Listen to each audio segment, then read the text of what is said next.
कहानीबाज टोपी। चिंकी को पुराने सामानों में एक अजीब सी टोपी मिलती है। जैसे ही वह टोपी पहनती है, उसे एक मधुर आवाज सुनाई देती है। नमस्ते, मैं हूँ कहानीबाज टोपी। क्या तुम एक कहानी सुनना चाहोगी? टोपी चिंकी को एक कहानी सुनाती है, जिसमें एक जंगल में सभी जानवर मिलकर एक खोए हुए खजाने की खोज करते हैं। कहानी में सस्पेंस और रोमांच होता है और चिंकी पूरी तरह से उसमें खो जाती है। गांव का शरारती लड़का बब्बन टोपी की खासियत जान जाता है और उसे चुराने की कोशिश करता है। लेकिन टोपी केवल चिंकी की बात मानती है और बब्बन को कोई कहानी नहीं सुनाती। चिंकी अपनी दादी को टोपी के बारे में बताती है। दादी मुस्कुराकर कहती हैं, हर चीज का सही उपयोग करना चाहिए। इस टोपी से तुम गांव के बच्चों को कहानियां सुना सकती हो। चिंकी गांव के बच्चों को टोपी की मदद से रोज नई कहानियां सुनाती है। बच्चे उत्साहित होकर हर दिन इकट्ठा होते हैं और गांव में खुशी का माहौल बन जाता है। बब्बन चिंकी से माफी मांगता है और कहता है कि वह भी कहानियां सुनना चाहता है। चिंकी उसे माफ कर देती है और बब्बन भी अब कहानी सत्र का हिस्सा बन जाता है।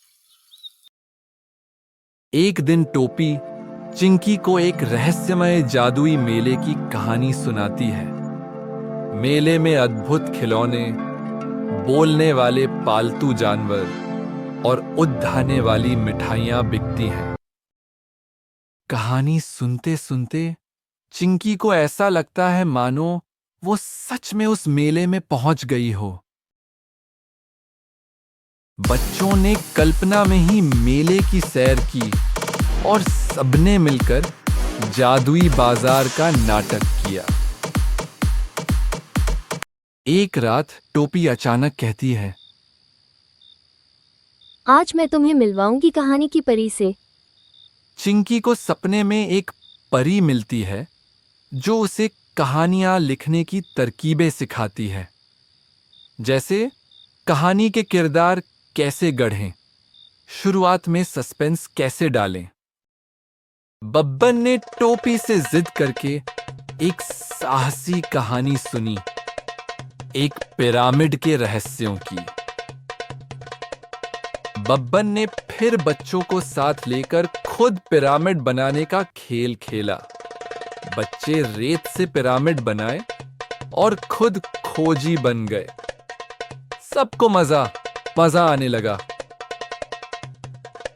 जब टोपी ने कहा कि अब वो जा रही है, तो चिंकी और बच्चों ने टोपी के लिए एक विदाई पार्टी रखी।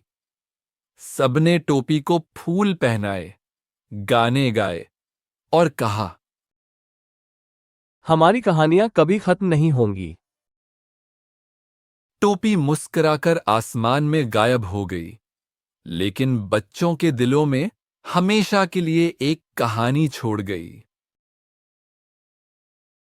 अगर आपको हमारी ये कहानी पसंद आई हो तो हमें लाइक, शेयर और सब्सक्राइब करें